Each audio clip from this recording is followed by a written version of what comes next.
मुंबईतल्या गोरेगावच्या मृणालताई गोरे उड्डाणपुलाच्या कामात निकृष्टता आढळल्यास व्हीजेटीआयकडून या उड्डाणपुलाची तांत्रिक चौकशी करण्याचे संकेत हे महापौर रितू तावडे यांनी आज दिले। गोरेगाव पूर्व आणि पश्चिम परिसरांना जोडण्यासाठी तब्बल 250 कोटी रुपयांचा खर्च करून बांधण्यात आलेला हा उड्डाणपूल उद्घाटनापासून वादाच्या भोवऱ्यात सापडलाय।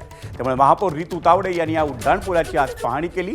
त्यांनी उड्डाणपुलाच्या रस्त्यावरील असमतल भाग, पॅचवर्क आणि डांबराचे ढीग पाहून अधिकाऱ्यांना खडेबोल सुनावले। महापौरांनी उड्डाणपुलाच्या कामाच्या दर्जाबाबत महापालिका अधिकाऱ्यांना जाब विचारला।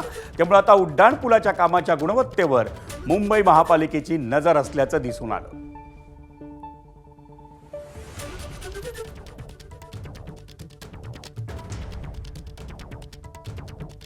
मुंबईतल्या गोरेगावचा मृणालताई गोरे उड्डाणपूल हा उद्घाटनापासूनच वादाच्या भोवऱ्यात अडकलाय। या रस्त्यावरचं असमतल भाग, पॅचवर्क, डांबराचे ढीग आदी विविध कारणांनी हा उड्डाणपूल वादाच्या भोवऱ्यात अडकला होता आणि त्यामुळे महापौर रितू तावडे यांनी आज या उड्डाणपुलाला भेट देऊन तिथल्या कामाची पाहणी केली आणि या पाहणीनंतर त्यांनी व्हीजेटीआयकडून या उड्डाणपुलाची तांत्रिक चौकशी करण्याचे संकेत दिले आणि अर्थातच जर या उड्डाणपुलाच्या बांधकामात निकृष्टता आढळली तरच ही चौकशी होण्याचे संकेत त्यांनी दिले।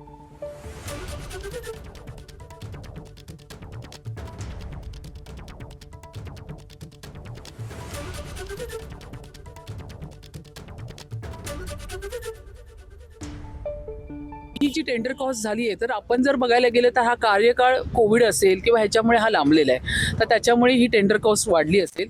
पण शेवटी आता एकंदरीत आपल्याला आता ह्या ब्रिजची क्वालिटी आणि फिनिशिंग वर्क ह्याच्यावरती लक्ष द्यायचं आहे। मी पुन्हा एकदा सांगते, क्वालिटीमध्ये कुठेही कॉम्प्रोमाइज मुंबई महानगरपालिकेने केलेली नाही, फिनिशिंग टच दिलेला नाही आहे, ते मी मान्य करतो। मी समाधानी फक्त एकाच गोष्टीवर नाही आहे, ह्याला फिनिशिंग टच नाही आहे। क्वालिटीच्या बाबतीत मी समाधानी आहे, पण ह्याला जर फिनिशिंग दिली असती प्रॉपर तर आज ह्यांच्या एवढ्या मेहनती केलेल्या ह्याच्यावरती ताशेरे ओढण्याची वेळ ह्या प्रशासनावरती आली नसती। पण ते त्यांनाही आता समजून चुकलं।